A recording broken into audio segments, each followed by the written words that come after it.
Бұл окуянын башталышына биринчи түрткү эң негизги көмөк себепчи бұл кыргыз жеринин Үзөңгү кууштун хан теңиринин жең ичинен кыргыз коомчулугуна билинбей ошол кездеги бийликтин жогорку бутагындагы эшелонунда отурган айрым бир адамдардын макулдашуусу менен Кытай Республикасына берилиши негизги себеп болгон.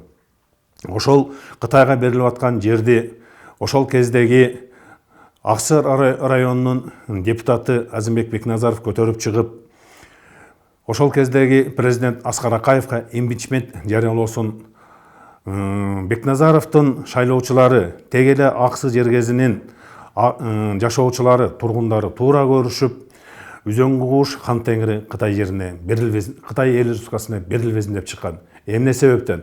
Себеби Аксы жергесинде бир содукта 3 адам отурат. Бир жанга 0,33 содуктан гана жер берилген. Аксылыктар жердин кадырын жакшы билишет. Анан убагында Акаевдин дежурный чалдары менен дежурный балдары көбүнчө Нарын жергеси менен Ысык көл жергесинен ой аксылыктар, силер кайда жаткан элсиңер? Бул Үзөңгү кууштун хан теңиринин силерге эмне тиешеси бар? Ал жер бир тоо таштын арасы, эч нерсе эгилбейт. Жөн эле боппос жер. Кыргыздарга анын пайдасы деле жок, зыяны толтура.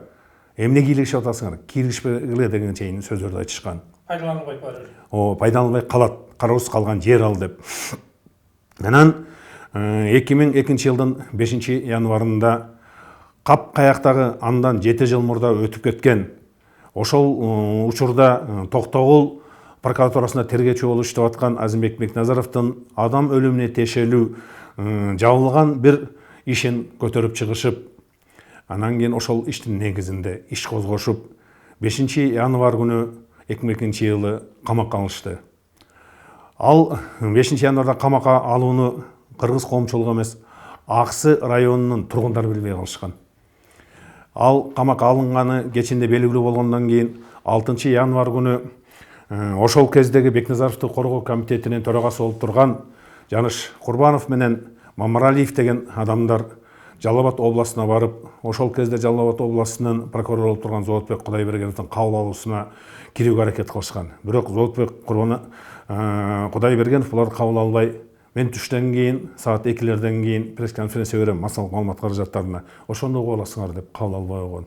Туура түштөн кийин массалык маалымат каражаттарына өзүнүн интервьюсун, пресс-конференциясын өткөргөн. Ал пресс-конференцияда абдан катуу сөздөр айтылган.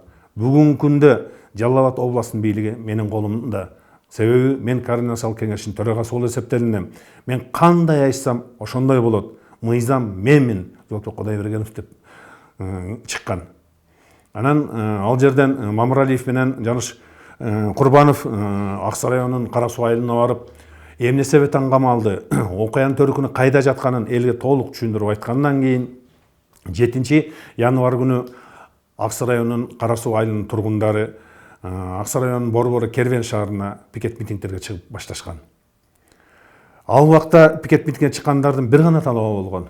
Камакка алынган эл өкүлү, жогорку кеңештин депутаты Бекназаровдун башкаруу чарасын өзгөртүү, аны күнөөлүү, же болбосо бошоткула деген талап коюлган эмес. Түрмөдөн чыгаруу үйүндө эле болсун. Башкаруу чарасын өзгөртүлүп, тергөө жүргүзүлсүн деп гана талап коюшкан. Ал талаптар турмушка ашпай, эч ким укпай койгондон кийин 2002 жылдын 17 мартында ок атылып кеткенден кийин экинчи талап кошулган.